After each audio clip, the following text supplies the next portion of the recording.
UP का राजनीतिक, आर्थिक एवं सामाजिक गणित राजधानी दिल्ली पर कितने प्रभाव रखता है, इसकी बानगी लखनऊ समिट में साफ साफ देखी गई है। डबल इंजन की सरकार ने मैराथन प्रयासों के बाद सबसे बड़े राज्य यूपी में ऐसे वक्त निवेश महाकुंभ करके दिखाया है जब अगले वर्ष लोकसभा चुनाव होने वाला है। देश दुनिया की विशिष्ट हस्तियों के साथ यूपी सरकार ही नहीं बल्कि मोदी कैबिनेट के सभी प्रमुख केंद्रीय मंत्रियों ने सीधा संवाद कर भविष्य के लिए बड़ी बुनियाद रखने का काम किया है। ऐसे में यह बात तय है कि समिट की विशेष कहानियां आगे के चुनावी सीजन में यूपी के मंचों पर गूंजती नजर आएंगी और डबल इंजन की सरकार की उपलब्धियों में चार चांद लगाएंगी। 2017 से पहले और 2017 के बाद यूपी को लेकर कभी न खत्म होने वाली राजनीतिक बहस होती देखी जाती है। भगवा ब्रिगेड खुले मंचों से यूपी के पिछले कहानी किस्से सुनाती है और योगी 1 और 2 की अपनी तरह से रिपोर्ट सामने रखने का कोई मौका नहीं छोड़ती है। कहा जाता है कि गुंडे, अपराधी, माफिया और रोज होने वाले दंगे फसाद योगी राज से पहले यूपी की दुनिया में खराब छवि बनाते थे। उस वक्त यूपी की खराब छवि की वजह से देश दुनिया के निवेशक यहाँ उद्यम लगाने के लिए कम ही हिम्मत कर पाते थे। भाजपा सरकार और संगठन आगे के चुनावी लक्ष्य को लेकर कल, आज और कल के यूपी की लंबी पटकथा तैयार करने में लगे हैं। योगी सरकार यूपी में माफिया, अपराधियों पर अंकुश, दंगों पर नियंत्रण के नारों के साथ देश दुनिया के निवेशकों को राज्य में आमंत्रित कर रही है। विपक्ष कई तरह के सवाल जरूर उठा रहा है, मगर सरकार का दावा है कि यूपी अब देश के लिए ग्रोथ इंजन की भूमिका में आगे आया है। लखनऊ में चले 3 दिन ग्लोबल इन्वेस्टर समिट से यूपी के अंदर आर्थिक बुलंदी की ओर जाने का एक नया माहौल बना है।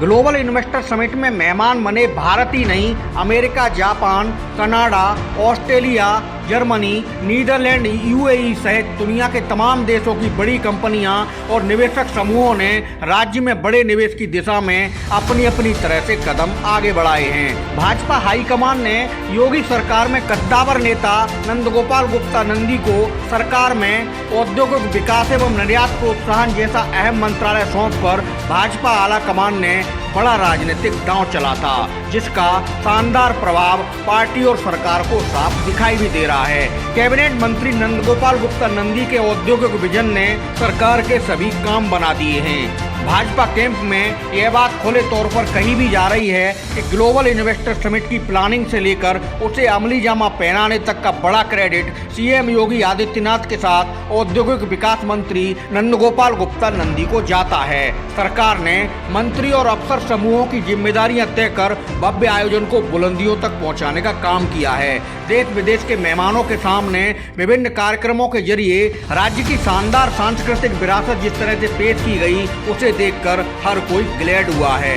राष्ट्रपति द्रौपदी मुर्मू, प्रधानमंत्री नरेंद्र मोदी ने जहां यूपी समिट में पूरा समय दिया, उसके अलावा केंद्रीय गृह मंत्री अमित शाह, रक्षा मंत्री राजनाथ सिंह, महिला एवं बाल विकास मंत्री स्मृति ईरानी, रेल मंत्री अश्विनी वैष्णव, नागरिक उड्डयन मंत्री ज्योतिरादित्य सिंधिया, डॉक्टर वीरेंद्र कुमार, मनसुख मंडाविया सहित केंद्र के कई मंत्री अलग अलग समिट सत्र में विभिन्न देशों के साथ अपने अपने मंत्रालयों से जुड़े क्षेत्र में निवेश को लेकर बातचीत फाइनल करते देखे गए हैं। मुख्यमंत्री योगी के साथ दोनों उप मुख्यमंत्री ब्रजेश पाठक और केशव प्रसाद मौर्य, कैबिनेट मंत्री नंदगोपाल गुप्ता नंदी, जितिन प्रसाद, स्वतंत्र देव सिंह सहित राज्य के सभी मंत्री अर्थ जगत की हस्तियों के साथ निवेश प्रक्रिया तय करने में जुटे नजर आए हैं। इसे देखते हुए ये बात साफ तौर पर कही जा रही है कि इस तरह का ग्लोबल समिट खुद में इतिहास बनने जा रहा है। यह सब उस यूपी में हुआ है जो आबादी के लिहाज से देश का सबसे बड़ा राज्य है और हमेशा केंद्र की राजनीति को दिशा देने का काम करता है।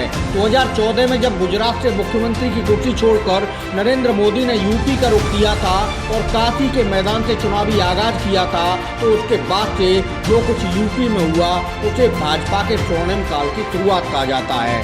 उस समय देश में 336 लोकसभा सीटों के साथ भाजपा की अगुवाई वाला एनडीए सबसे बड़ा गठबंधन बनकर सामने आया था। 283 सांसदों की विजय के साथ भाजपा सबसे बड़ी पार्टी बनकर उभरी थी। इसमें अकेले यूपी से भाजपा को 80 में से 71 सीटों की ताकत मिली थी।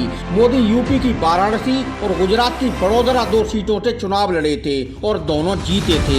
बाद में वाराणसी विजय को उन्होंने अपने पास रखा और देश के प्रधानमंत्री बने। केंद्र की सत्ता में काबिज होने के 3 साल बाद ही 2017 में प्रचंड जीत के साथ भाजपा की यूपी में भी सरकार बनी और योगी आदित्यनाथ ने मुख्यमंत्री की कुर्सी संभाली। अगली चुनौती भाजपा के सामने 2019 का लोकसभा चुनाव था, तो डबल इंजन सरकार पर राज्य के लोगों ने फिर बड़ा भरोसा जताते हुए भाजपा को 80 में से 62 सीटों पर विजय दिलाकर फिर से मोदी के पीएम बनने का रास्ता साफ कर दिया था। यूपी में डबल इंजन मोदी योगी सरकार की अगली परीक्षा पिछली बार 2022 विधानसभा चुनाव माने जा रहे थे, तो भाजपा ने 403 में से 255 सीटें जीतकर फिर इतिहास रच दिया और योगी 2 सरकार बनी। मैनपुरी और खतौली को अपवाद मान लें तो लोकसभा और विधानसभा उपचुनावों में भी भाजपा के आगे विपक्ष की यूपी में दाल गलती नहीं देखी जा रही। मुख्य विपक्षी समाजवादी पार्टी रामपुर आजमगढ़ जैसे अपने मजबूत किले भी भाजपा के हाथों गंवा चुकी है, क्योंकि राज्य में अब लड़ाई 2024 की है, तो पक्ष विपक्ष अपनी अपनी तरह से माहौल बनाने में जुटे हैं। जनता दरबार में भाजपा अपनी तरह से रंग जमाने में लग गई है। ग्लोबल इन्वेस्टर समिट के शानदार आयोजन और इसके जरिए यूपी की तकदीर बदलने का एजेंडा आगे के चुनावी मौसम को दिलचस्प बनाएगा। भगवा कैंप से ये संकेत बाहर आने लगे हैं। विपक्ष के पास क्या प्लान है ये वो जाने, मगर डबल इंजन भाजपा सरकार और उसके संगठन ने प्री इलेक्शन प्रेजेंटेशन दे दिया है।